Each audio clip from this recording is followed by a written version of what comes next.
गौतम बुद्ध के समय में वैशाली राज्य में एक प्रसिद्ध गणिका रहती थी जिसका नाम आम्रपाली था।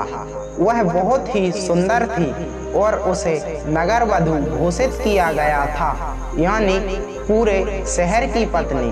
आम्रपाली इतनी सुंदर थी कि उसके महल के द्वार पर सदा सोने के रथ खड़े रहते थे।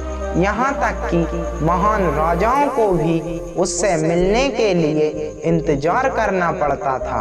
वह केवल एक वेश्या थी, लेकिन इतनी अमीर हो गई थी कि वह राज्य खरीद सकती थी। आम्रपाली का शरीर जितना सुंदर था, उससे कहीं अधिक सुंदर उसकी आत्मा थी, जो सच्चे प्यार के लिए तरसती थी। क्योंकि आम्रपाली खुद से वेश्या नहीं बनी थी, उसे जबरदस्ती राजा ने वेश्या बनाया था। आम्रपाली के वेश्या बनने के पीछे एक कहानी है। आम्रपाली अपने ग्राहकों को बहुत प्यार करने का दिखावा करती थी, क्योंकि उसे इसके लिए भुगतान किया जाता था, लेकिन अंदर से वह उनसे बहुत नफरत करती थी, क्योंकि वह सभी उसका इस्तेमाल एक भोग की वस्तु के रूप में करते थे, एक इंसान के रूप में उसका सम्मान नहीं करते थे। एक दिन आम्रपाली अपने महल की बालकनी में खड़ी थी। अचानक उसने अपने महल के सामने से एक युवा बौद्ध भिक्षु को गुजरते हुए देखा, जिसके पास कुछ भी नहीं था सिवाय एक भिक्षा पात्र के, लेकिन उसके पास जबरदस्त जागरूकता थी और लोगों को खुद की ओर आकर्षित करने की अद्भुत शक्ति थी। जब युवा बौद्ध भिक्षु ने ऊपर की तरफ देखा तो आम्रपाली उसे देख रही थी। युवा भिक्षु ने आम्रपाली की ओर देखते हुए बेहद सम्मान भाव के साथ आम्रपाली को प्रणाम किया। आम्रपाली एकटक उस युवा भिक्षु को देखती रही, क्योंकि पहली बार किसी ने आम्रपाली को सम्मान की नजरों से देखा था। किसी ने पहली बार उसे इंसान होने का एहसास दिलाया था। आम्रपाली तुरंत सीढ़ियों से नीचे उतरी और बाहर आकर उस युवा बौद्ध भिक्षु के पैर छुए और कहा, प्रभु कृपया आज के दिन आप मेरे मेहमान बने और मेरे महल में चलकर भोजन स्वीकार करें। आगे आम्रपाली ने कहा, कृपया मेरे निमंत्रण को ना कहें, क्योंकि पहली बार मैंने किसी को निमंत्रण दिया है। मुझे हजारों बार राजाओं और सम्राटों द्वारा आमंत्रित किया गया है, लेकिन मैंने कभी किसी को आमंत्रित नहीं किया। यह मेरा पहला निमंत्रण है। युवा भिक्षु ने सम्मानपूर्वक आम्रपाली का निमंत्रण स्वीकार करते हुए भोजन ग्रहण किया। भोजन देने के बाद आम्रपाली ने कहा, प्रभु आज से 3 दिनों के बाद बारिश का मौसम शुरू होने वाला है, जो कि 4 महीनों तक रहेगा, और मैं आपको अपने घर में 4 महीने रहने के लिए आमंत्रित करती हूँ। आने वाले 4 महीनों के लिए यह महल आपका आश्रय होगा।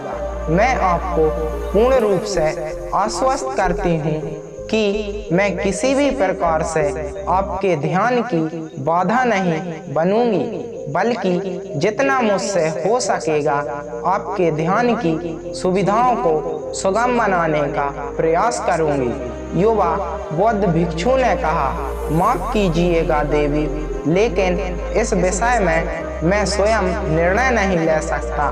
मैं आपके प्रस्ताव के विषय में बुद्ध से पूछूंगा। अगर वह मुझे अनुमति देंगे तो मैं आपके महल में आश्रय अवश्य ग्रहण करूंगा। इतना कहकर वह बौद्ध भिक्षु वहां से चला गया।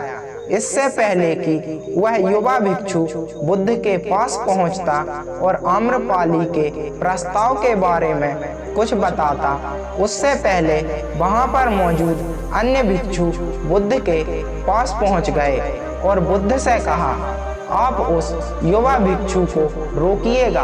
आम्रपाली ने उसे 4 महीने रहने के लिए अपने घर बुलाया है। आम्रपाली एक वेश्या है और एक भिक्षु एक वेश्या के घर में 4 महीने रहे, यह सही नहीं है। इससे हमारे संघ में गलत संदेश जाएगा। बुद्ध ने कहा, कृपया आप लोग शांत हो जाएं और उस भिक्षु के आने की प्रतीक्षा करें। थोड़ी देर बाद वह युवा भिक्षु बुद्ध के पास आया, बुद्ध के पैर छुए और उन्हें पूरी कहानी सुनाते हुए कहा, बुद्ध, नगर की एक आम्रपाली नाम की महिला ने मुझे बारिश के 4 महीने अपने घर पर रहने के लिए आमंत्रित किया है। मैंने उसके निमंत्रण का अभी कोई जवाब नहीं दिया। मैंने उससे कहा है कि अगर आप मुझे उसके घर रहने की आज्ञा देंगे तभी मैं उसके घर पर रहने के लिए आऊँगा। अतः बुद्ध, आप जो कहेंगे मैं वही करूँगा। उस युवा भिक्षु ने आम्रपाली के विषय में वेश्या शब्द का प्रयोग न करते हुए केवल महिला शब्द का प्रयोग किया। बुद्ध ने उस युवा भिक्षु की आंखों में देखा और कहा, तुम रह सकते हो। तभी अचानक बूढ़ा भिक्षु खड़ा हुआ और बोला कि बुद्ध, यह सही नहीं है। यह युवा भिक्षु एक सच्चाई छुपा रहा है। इसका कहना है कि एक आम्रपाली नाम की महिला ने अपने घर पर रहने के लिए आमंत्रित किया है, लेकिन वह एक महिला नहीं है, वह एक वेश्या है। बुद्ध ने कहा, मैं जानता हूँ, और क्योंकि इसने वेश्या शब्द का प्रयोग नहीं किया है, इसका अर्थ है कि इसके मन में उसके लिए सम्मान का भाव है, इसलिए मैं इसको वहां रहने की अनुमति दे रहा हूँ। वहां मौजूद हजारों भिक्षुओं को विश्वास नहीं हो रहा था कि बुद्ध ने एक युवा भिक्षु को एक वेश्या के घर में रहने की अनुमति दे दी है। अगले 3 दिनों के बाद वह युवा भिक्षु आम्रपाली के घर रहने के लिए चला गया। उसके जाते ही वहां पर उपस्थित अन्य भिक्षु उसके विषय में तरह तरह की बातें बनाने लगे। बुद्ध ने कहा, सभी को शांत करते हुए, मुझे मेरे ऊपर विश्वास है। मैंने उसकी आंखों में देखा है कि उसके भीतर तनिक भी भोग की इच्छा नहीं थी। अगर उस भिक्षु का ध्यान गहरा है तो वह आम्रपाली के हृदय को परिवर्तित कर देगा, और अगर भिक्षु का ध्यान गहरा नहीं है तो आम्रपाली अपने शारीरिक आकर्षण से भिक्षु को परिवर्तित कर देगी। यह एक प्रश्न है ध्यान और शारीरिक आकर्षण के मध्य, जिसका उत्तर हमें 4 माह के बाद मिलेगा। बुद्ध की बात सुनकर वहां उपस्थित भिक्षुओं ने कहा कि बुद्ध उस युवा भिक्षु पर बहुत अधिक भरोसा करके अनावश्यक जोखिम उठा रहे हैं। वह भिक्षु युवा है और आम्रपाली बहुत सुंदर है। समय प्रारंभ हुआ, वर्षा ऋतु गई, 4 माह बीते और वह युवा भिक्षु वापस आया। उसे बुद्ध के पैर छुए और उस युवा भिक्षु के पीछे आम्रपाली भी आई। उस युवा भिक्षु ने आम्रपाली का बुद्ध से परिचय कराते हुए कहा, बुद्ध, यह आम्रपाली है और यह आपसे दीक्षित होना चाहती है। यह एक अनोखी महिला है। यह न केवल सुंदर है बल्कि इसकी आत्मा उतनी ही शुद्ध है जितनी आप कल्पना कर सकते हैं।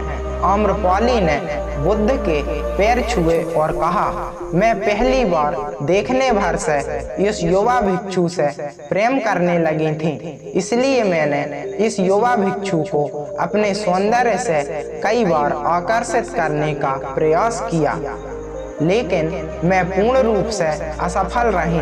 इसके बजाय इस युवा भिक्षु ने मुझे ध्यान के प्रति जागरूक किया और यह एहसास कराया कि वास्तविक जीवन भोग नहीं अपितु ध्यान है।